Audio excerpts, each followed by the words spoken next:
বিগত স্বৈরাচার ফ্যাসিস্ট আওয়ামী সরকারের বিরুদ্ধে যে নাকি আন্দোলন সংগ্রাম করেছে, যার নেতৃত্বে আমরা প্রতিটি সময় আন্দোলন সংগ্রাম করেছিলাম এবং স্বৈরাচার ঈশ্বর সরকার রাজশাহী বিশ্ববিদ্যালয়ে যখন রাষ্ট্র ভেবেছিলেন, নিশ্চয়ই আপনারা অবগত আছেন, সেই সময় বিডিআর গুলিযুগ্ম মহাসচিব ছাত্র দলের সাবেক নির্বাচিত সভাপতি রুহুল কবির রিজভী উপস্থিত আছেন, সাবেক ছাত্রনেতা লক্ষ্মীপুরের সাবেক সংসদ সদস্য আবুল খায়ের ভূঁইয়া, আমাদের সবার প্রিয়, আমাদের প্রিয় ভাবি, যে নাকি শুধু ইলিয়াস ভাই ওয়াইফ নয়, সহধর্মী নয়, সে তারও কোনো একটি পরিচয় আছে। সে তখন খোকন উপস্থিত আছেন, মুন্সিগঞ্জের কৃতি সন্তান, যে নাকি গত আওয়ামী লীগ সরকারের সময় যে বয়সে সে লাঠি পিটা করে তাকে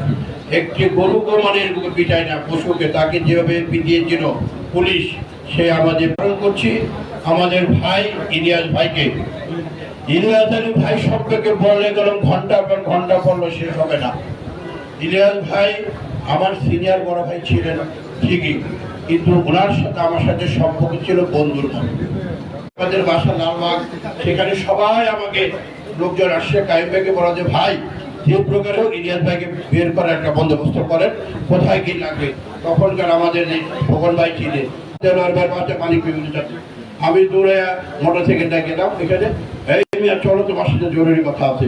যাই হোক, আমাদের কিছু ইনস্ট্রাকশন ছিল, তৎকালীন প্রোগ্রামটাকে কীভাবে সাকসেস করা যায় আমাদের হাইকমান্ডের নির্দেশ ছিল। যাই হোক, এই যে তার যে সাংগঠনিক দক্ষতা, এটা ভাই সত্যিকার অর্থে আমার বোঝার ভাই এবং সাধারণ সম্পাদক ছিলেন আমাদের ইলিয়াস ভাই নির্বাচিত, এই দুজন তাদের যে ইলিয়াস ভাই সেটা বলার কোনো ই নেই। তাই আজকে আমরা সবার অনুরোধ করবো, এই প্রজন্মে যারা আছেন সবার প্রতি, যে না ইলিয়াস ভাই আজকে কোথায় আছেন, আমি মহান রব্বুল আলামিনের কাছে প্রার্থনা করি, আবেদন করি, দোয়া করি, যাতে করে ইলিয়াস ভাই আমাদের মাঝে ফিরে আসুক, কারণ তার মা